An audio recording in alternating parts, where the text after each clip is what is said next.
I've never told anyone this story, not really. I tried when I was younger, but no one believed me. They thought it was something I dreamed up, a way to explain how I survived that night. But it wasn't a dream. I know that, even if no one else does. It happened when I was 11 on Christmas Eve. My family used to rent a cabin deep in the snowy woods every December, a place far from the city, surrounded by towering evergreens and frozen lakes. It was meant to be a peaceful escape where we could unplug and spend time together without distractions. I loved it there. That Christmas Eve, the world outside was a frozen wonderland. Snow fell in thick, soft flakes, covering everything in shimmering white. Inside the cabin, the fire crackled, and the smell of pine and cinnamon filled the air.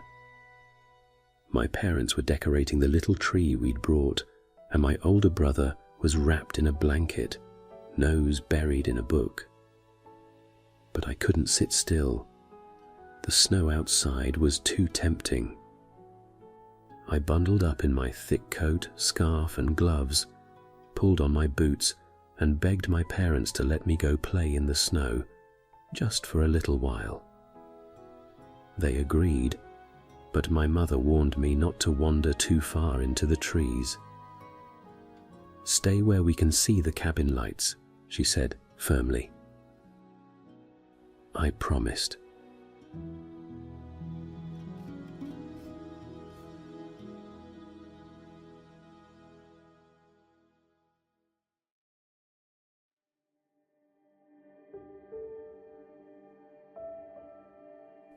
The forest was like something out of a fairy tale. The snow crunched beneath my boots, and the air smelled crisp and clean. The trees stood like silent guardians, their branches heavy with snow, forming towering walls of white and green. It was the kind of place that felt timeless, like something out of an old story, enchanted, waiting. I played for what felt like hours, building a lopsided snowman and tossing snowballs at imagined foes. I even carved a few shapes in the snow with a stick I found, tracing swirling patterns that looked almost like runes. The cold didn't bother me then, not when I was lost in the magic of the moment. But time moves strangely in the woods, especially in winter. The soft afternoon light faded faster than I expected, swallowed by heavy grey clouds. Snow began falling harder, thick and relentless, blurring the trees into shapeless forms. Before long, the cabin lights, my one point of reference, vanished behind the white curtain of the storm. I wasn't worried at first. I'd grown up playing in the woods and thought I knew them well, but the snow came down faster than I expected, covering my tracks almost as soon as I made them.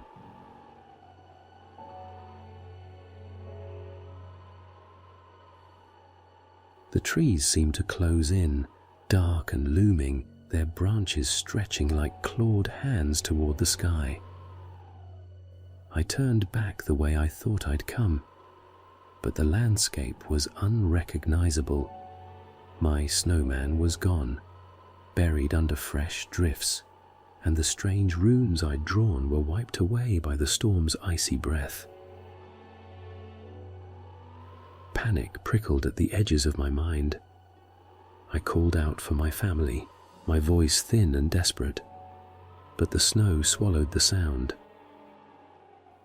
The wind howled through the trees, twisting and echoing like a living thing.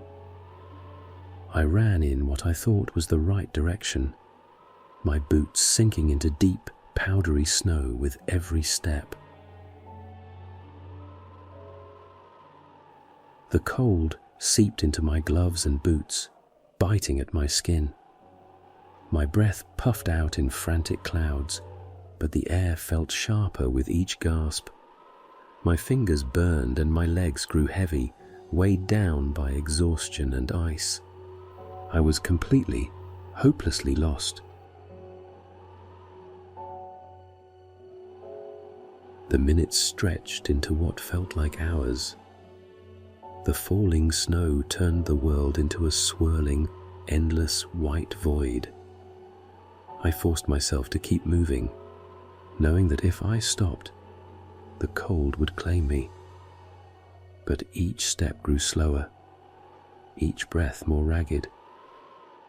The forest seemed wrong somehow, silent, watching.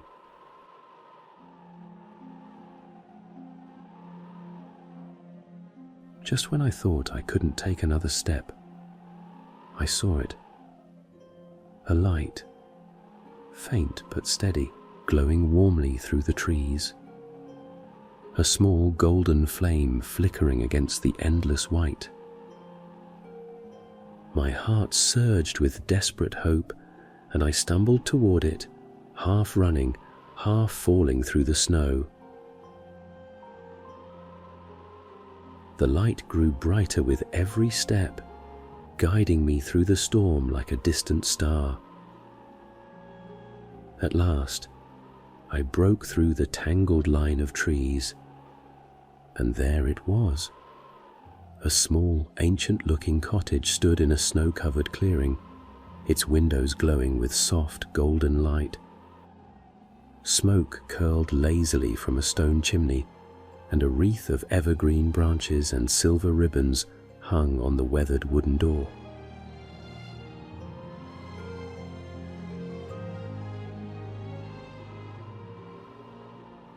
It looked like something from an old storybook, forgotten by time, but still standing, eternal and unchanged. Relief flooded me. I didn't care how strange it seemed.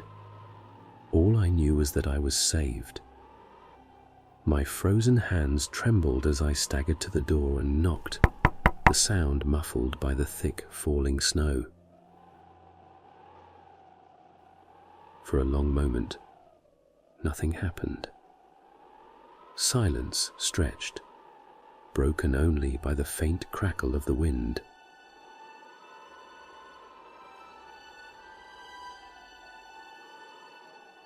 Just as despair began creeping back in, the door creaked open.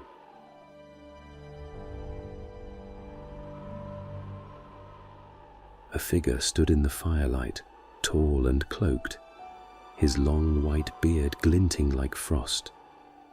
His eyes, those eyes, deep, knowing, ancient, yet gentle. They sparkled with something old and powerful, something far beyond the world I knew. "Come inside, child," he said, his voice warm and steady, like the crackling of a hearth. "You must be frozen to the bone." I didn't hesitate. I stepped inside, leaving the storm and everything I thought I understood behind.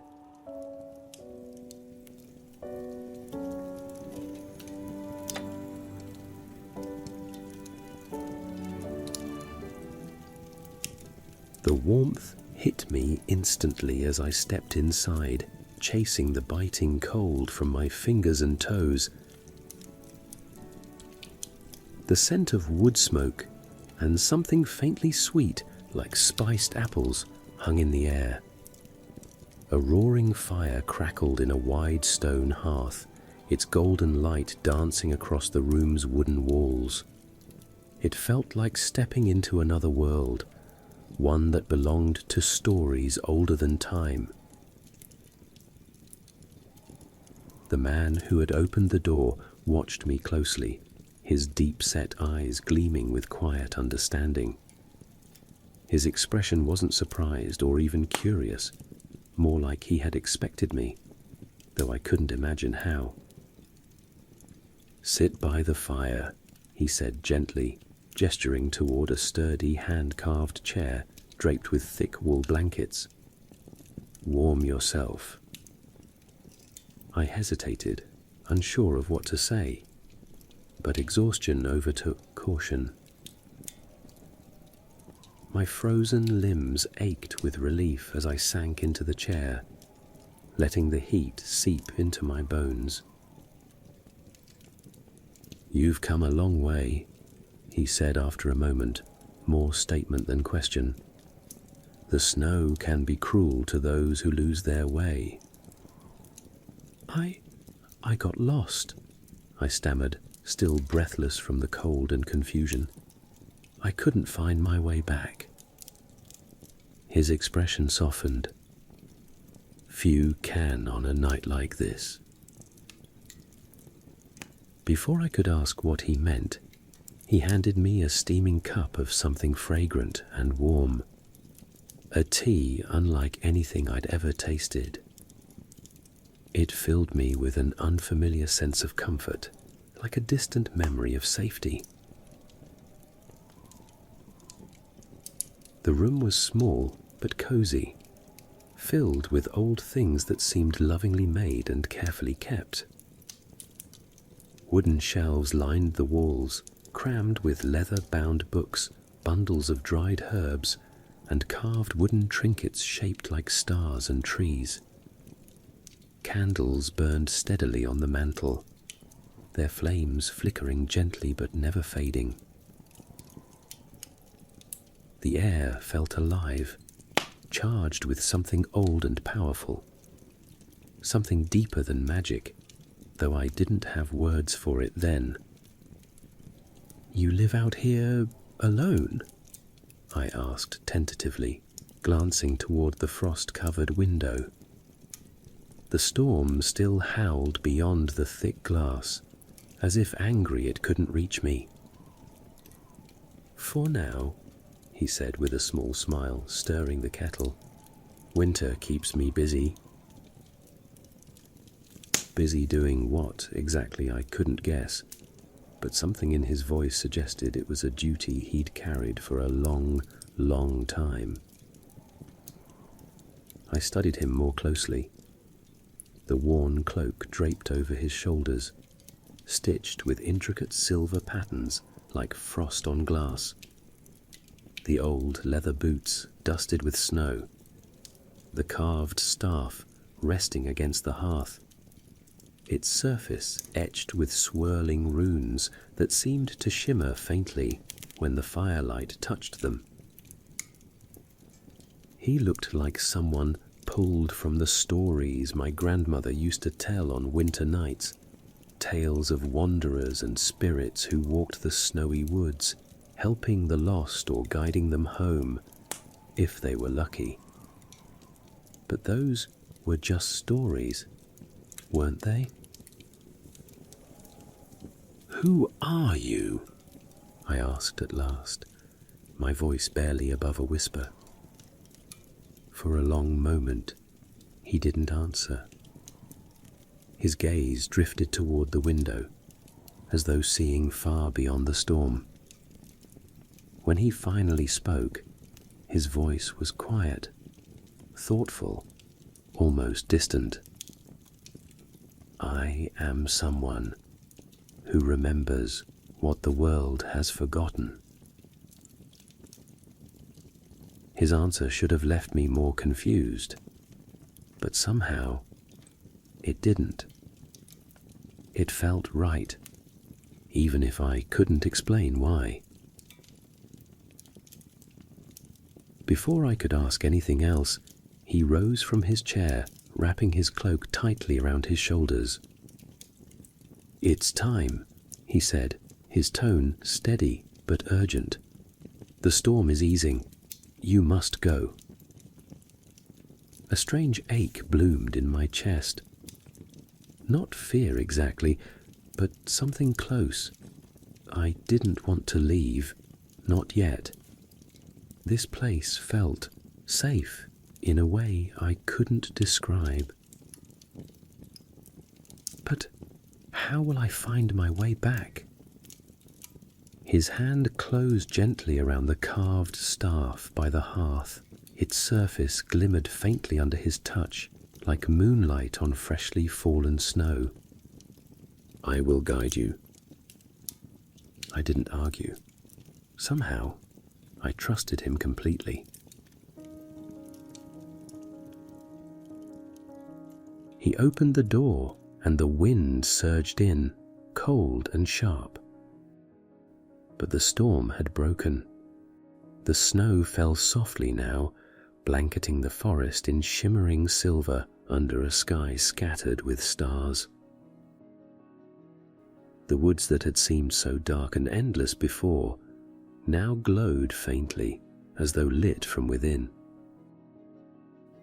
We walked in silence, his staff glowing softly with each step, leaving a trail of faintly shimmering light in the snow. It felt like the trees moved aside for him, clearing a path that hadn't been there before.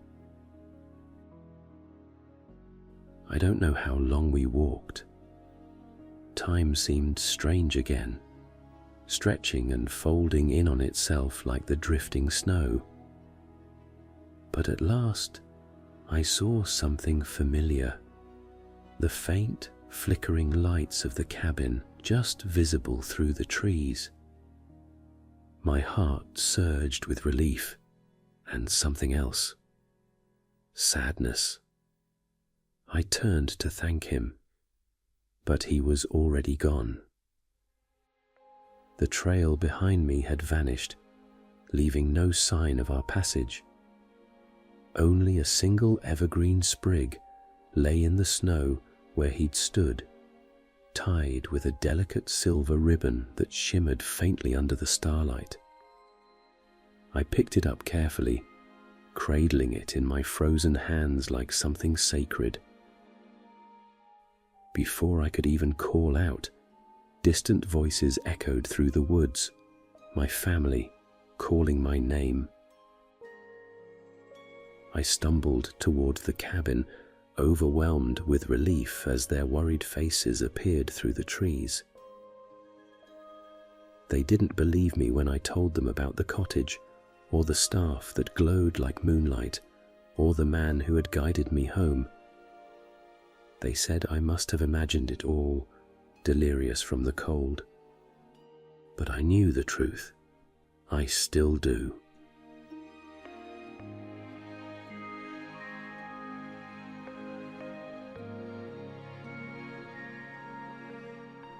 I kept the evergreen sprig, placing it carefully on my bedside table every winter since. It's never withered, never faded. And sometimes, on the coldest winter nights, when the wind howls through the trees and the stars glitter like frost, I find another sprig tied with silver ribbon resting quietly on my windowsill. I like to think he still watches, still walks the snowy paths, guiding those who are lost, even if the world has long forgotten his name.